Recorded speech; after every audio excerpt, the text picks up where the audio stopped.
Penguins losers today in Buffalo 4-2. Buffalo's a much improved team. They're playing better, but still that's a loss the Penguins would like to have, although they pretty much dominated Buffalo. And here they are now, 3 points out of first. It's a logjam. Boston's coming on. Josh, I want to ask you first about the new acquisition, Jeff Carter. It was a low-risk play. They didn't really give anything up. He's a guy who's been a perennial scorer. How would you evaluate this trade, and how much should it help them in the future? Well, I don't think it will hurt them, and that's the most important thing. This isn't Patrick Marleau coming to town who couldn't play anymore. Carter has looked okay through 3 games. One thing that is a real positive from my standpoint, he can still skate.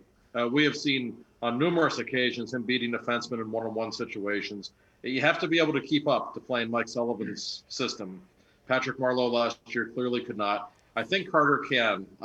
They didn't give up that much to get him, so that's a good thing. My only issue with Carter, he hasn't played center much in the last 2 seasons.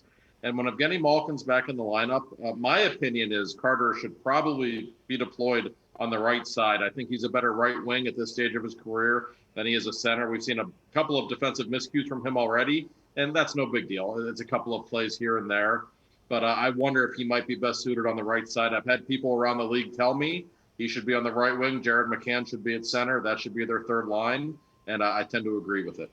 Well, here's the thing, and Josh, you can correct me if I'm wrong, but my view, and yes, the size and the way that he can skate, I think he's a very useful part moving forward. But what it does, and this is working under the assumption that Tanev will be back early in the playoffs or just before the playoffs, probably early in the playoffs, pretty much what the general manager said.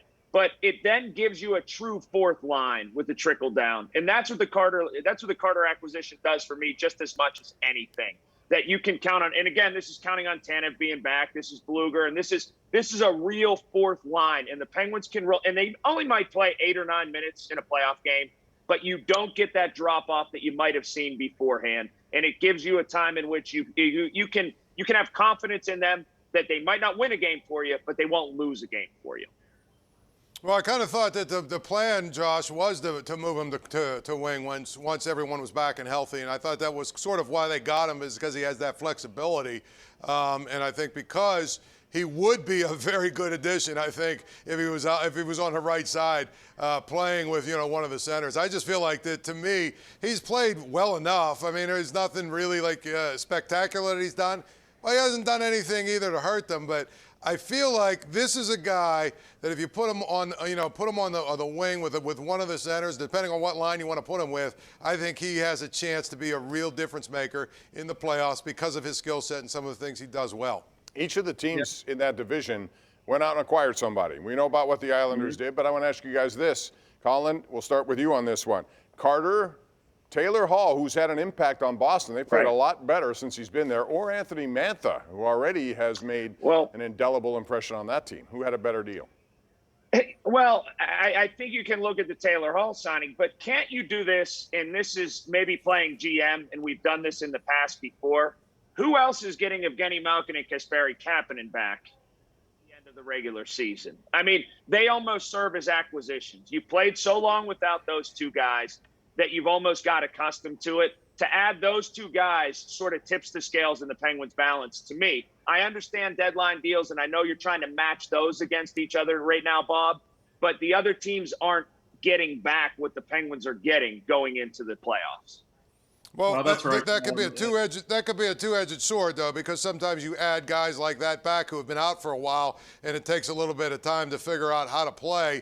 You'd like to get them back with maybe a week or 2, or 4, 5, 6 games before the end of the season, so you can get them back and get them up to speed. Because this is going to be an East Division. All 4 teams that make the playoffs are good. So you lose a couple of games because you're trying to figure out a little bit of chemistry, bringing guys back in right then.